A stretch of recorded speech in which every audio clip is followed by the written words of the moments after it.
Hi అండి అందరికీ. ఇంతకీ ఫంక్షన్ ఎవరిదని అనుకుంటున్నారా? ఇదైతే మా పెద్దనాన్న వాళ్ళ ఇంట్లో ఫంక్షన్ అండి.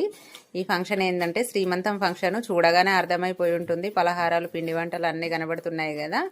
శ్రీమంతం ఫంక్షన్ అనమాట. మా పెద్దనాన్న వాళ్ళ కొడుకు కోడలు వాళ్ళిద్దరైతే తమ్ముడు మరదలు అవుతారు. కాబట్టి నేనైతే మంగళహారతి పట్టుకొని డెకరేషన్ స్టేజ్ మీదకి పలహారాలు పెడతారు కదా, అక్కడికి తీసుకెళ్ళడానికి అయితే మంగళహారతి పట్టుకున్నాను. ఇంతకు నేను మంగళహారతి పట్టుకున్నాను, మా పెద్దనాన్న వాళ్ళకి కూతుర్లు లేరా అని డౌట్ మీకు రావచ్చు. ఒక కూతురు అయితే ఉన్నది, ఒక్క కూతురు అయితేనే ఉన్నది. కాకపోతే వాళ్ళకి ఈ మధ్యలో వాళ్ళ అత్తమ్మ అయితే చనిపోయింది, అందువల్ల తను పట్టుకోవద్దనేసి నన్నైతే పట్టుకోమన్నారండి. మేమైతే ఓన్ సిస్టర్స్ లాగా ఉంటాము. మా నాన్న వాళ్ళైతే 4 మెంబర్స్ బ్రదర్స్, మేము 6 మెంబర్స్ అండి. ఇంటికి 2 ఆడపడుచులు అయితే ఉన్నాము, ఆడపిల్లలము.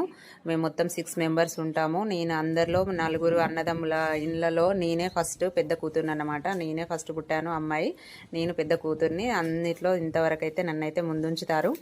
నేనంటే చాలా ఇష్టం, నాకు కూడా అందరంటే ఇష్టం, అందరితో కలిసిపోవడం అంటే చాలా ఇష్టము. ఇప్పటివరకు అయితే అందరం హ్యాపీగా ఉన్నామండి. ఏ చిన్న ఫంక్షన్ అయినా అందరం కలిసి సెలబ్రేట్ చేసుకుంటాము. ఉన్నంతలో హ్యాపీగా అయితే ఉంటామండి. ఎంత పెద్ద పెద్ద ఫంక్షన్లు కాకపోయినా చిన్న ఫంక్షన్ అయినా కూడా అందరం కలిసి మంచిగా ఉంటాము. వీడియో నచ్చితే చిన్న లైక్ ఇవ్వండి, సబ్స్క్రైబ్ చేసుకోవడం మాత్రం మర్చిపోద్దండి. ఇలాంటి వీడియోస్ మరెన్నో వస్తాయి. మా ఫ్యామిలీ విషయాలు మీతో షేర్ చేసుకుందాం అనేసి అయితే ఈ ఛానల్ అయితే స్టార్ట్ చేశాను.